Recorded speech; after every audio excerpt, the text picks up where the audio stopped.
So I've been discussing for a while the idea of brand new characters being added to Crash Team Racing Nitro Feud. However, there's a little bit of a debate in terms of which characters they should be. More importantly, the debate between Naughty Dog characters and non-Naughty Dog characters. Let's discuss this right now.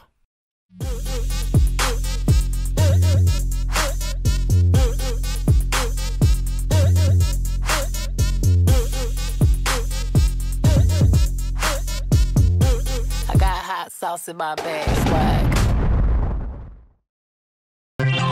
Hello there beautiful people, my name is RidersDX and welcome to my channel where today we're talking some more about Crash Team Racing Nitro Feud, and this is a response to some comments I've actually been reading in my last Crash Team Racing Nitro Feud video that stirred some interest in my mind about why is it that people are saying these things and what can I do about them. So we're gonna go ahead and dive into that today. But before we do that, I just want to spotlight today's fan art. So this fan art comes from a user named Fungi. They drew this for me and they shared it in both my Twitter page and also my Discord server, so you check this out. It's a pretty cute drawing of Metal Duckles. I especially love the duck beak and how, like, you know, little chubby it makes Metal Duckles look. I also love the pie eyes in particular. I love those eyes, so this is a really great drawing, so thank you so much Fungi. I'll leave a link to Fungi's Twitter in the description box below if you want to go check out more of their artwork, but again, thank you so much for this. I really appreciate it. Back to the topic at hand. So I can't say I'm someone that's been in the Crash Bandicoot community for a long time. When I was in middle/high school, I hung out mostly in the Sonic community, so I didn't really venture out to other communities very much. But with my new YouTube channel and me trying to make more Crash related videos, I've been starting to get more into the Crash Bandicoot community. I've been following more news accounts, I've been trying to watch more videos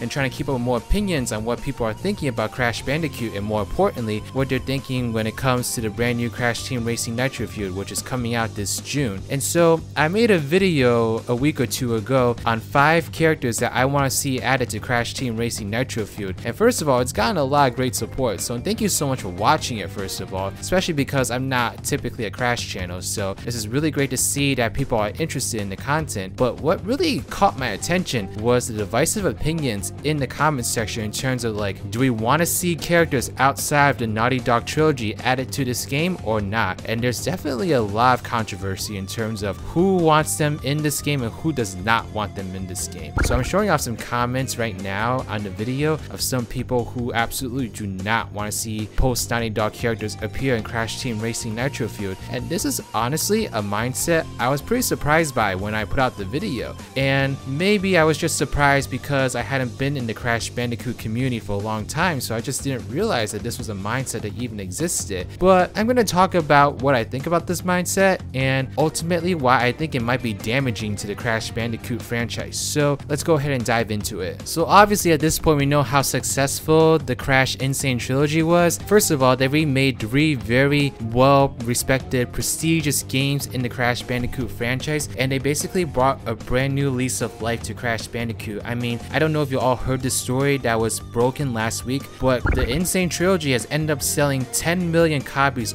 worldwide, and that is the best selling Crash game to have ever been produced, like more than any of the individual trilogy games. So it might not be the fairest fight because the trilogy games were all separate while this one was all them together, but this is really impressive for a remake because these games were already bought and played to no end back in the 90s, so to see it get this new lease of life is really awesome to see, and it really gives Crash Bandicoot a fresh new start, and I'm really excited to see where Crash Bandicoot goes from here. And obviously his next step is to cash in more on that nostalgia train and have a remake of Crash Team Racing. Now, posting that video a couple weeks ago, a lot of people have an issue with post Naughty Dog characters being in Crash Team Racing Nitro Feud, or at least post Naughty Dog characters making it before any other character that could possibly be added from the original trilogy makes it. And so I want to discuss what I think about this mindset. So to me, there's actually a lot of similar parallels in this mindset compared to the Sonic fan base and what I've seen in the Sonic fan base over the years since I've been a longtime fan, a longtime member of the Sonic community. So if you're not familiar with the Sonic community, there's a lot of divisive lines in the fan base. There's the classic fan base, which is very similar to fans of the original trilogy of the Crash games, and those are the fans that love classic Sonic and think classic Sonic should be all Sonic is right now. Then you have the adventure fans who grew up with the adventure games and think that Sonic should only be the adventure series, or I'm talking about the really extreme parts of the fan base, by the way. So there's obviously people who have a love and appreciation for multiple eras of the Sonic franchise, but I'm talking about the more extreme parts of the fan base. And of course, you have the newer fans that have just gotten into the fan base and love the brand new Sonic games, love the Boost Trilogy games, love those games the most, and don't want to see anything that's old and wrinkled like come back into the Sonic franchise. So I'm getting a lot of similar parallels between the Sonic fan base and the Crash fan base through reading these comments, because a lot of the classic Crash Trilogy fans who grew up on these games don't like what Crash had become afterwards, and that's totally understandable because, to be honest, everyone knows that Crash's journey when he left Naughty Dog was very rocky, very unsettling, very unstable, a lot of good and bad games coming out simultaneously. It just wasn't Crash's best time or place, and it's pretty easy to see why people don't want to see anything from that era of Crash come back in these new remakes, because these remakes are kind of being seen as a brand new fresh start for Crash, like a new fresh way to reboot the Crash franchise and start with a clean slate, where we don't have to worry about the fact that Crash had made those mistakes. We don't have to worry about the fact that Crash had all that chaotic development processes going on within the franchise. However, I don't really like this mindset, and the reason I don't like this mindset, well, is one thing is I actually grew up with Crash Bandicoot after the trilogy had already occurred. So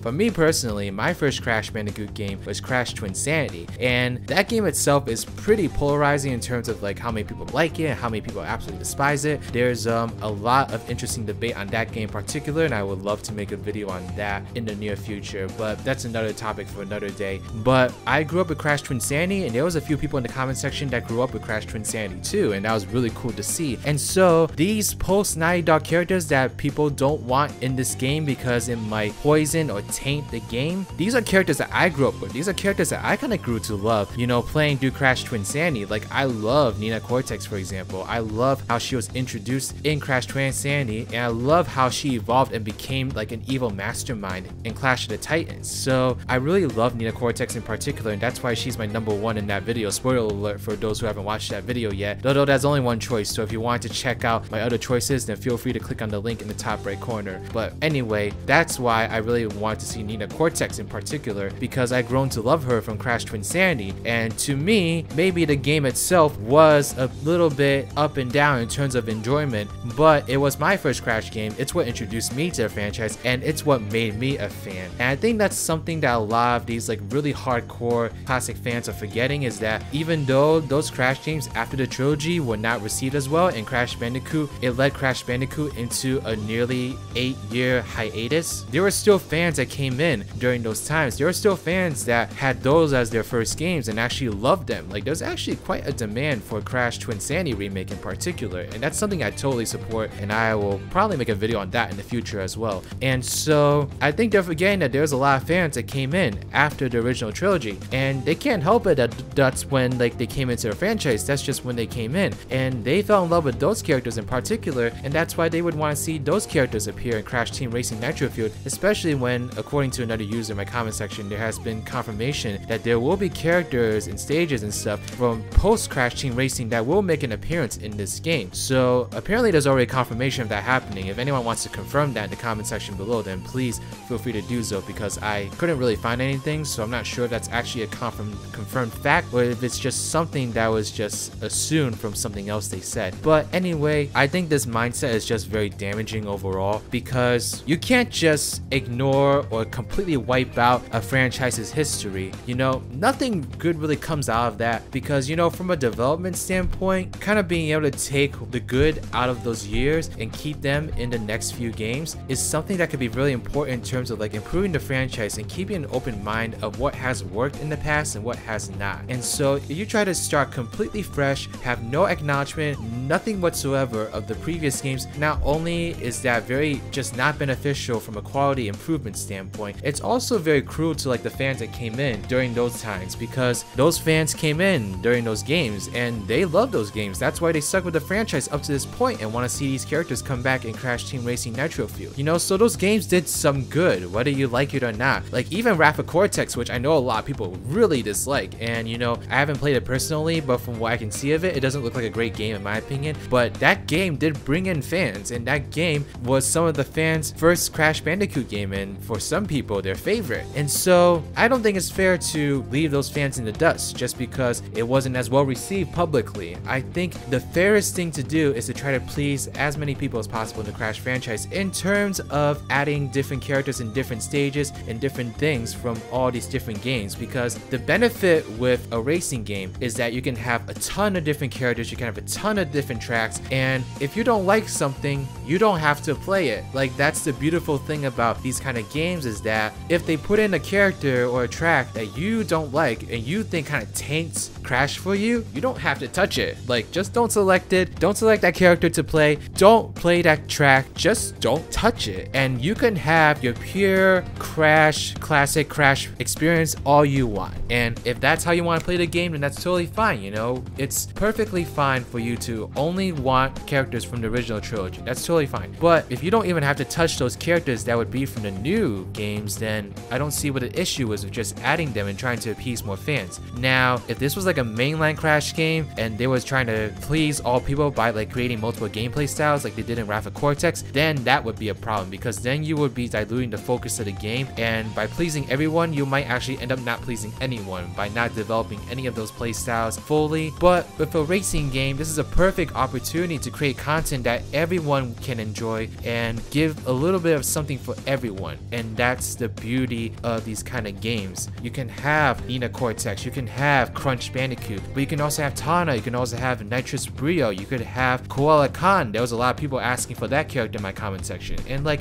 that's the beautiful thing. You can have all these different characters, but you don't have to play the ones you don't like. That's my basic point, you know? So arguments like, oh, they shouldn't even be in this game because they're not in the canon yet, they weren't part of the original trilogy, they should be paid DLC, I think these arguments are honestly like dumb. Like, I hope I'm not offending anyone with this, but I think they're dumb because you could just ignore them. You don't have to play them. No one's forcing you to indulge yourself in the characters and the tracks that came after Crash Team Racing. No one is forcing you to do that. And so that's just what's really mind-boggling about me. And I see the same thing happen in the Sonic fan base. You know, a lot of classic fans that are really extreme will bash on anything that's modern Sonic and want modern Sonic to die without even realizing that half of the fan base loves modern Sonic. And the same goes for like modern Sonic extremists who want everything with the classic fan base to just die off as well. You know, that is not the way things should be run. You know, you can't have one thing or the other. You should try to appease them as much as you can without compromising the game's quality. That's the fine line that you can't cross, is trying to appease everyone to the point where you compromise the game's quality. Like, at that point, yes, it is clear that you need to draw some line boundaries, but not for a racing game like this where you don't have to play every single character that's in the roster. That's just me. But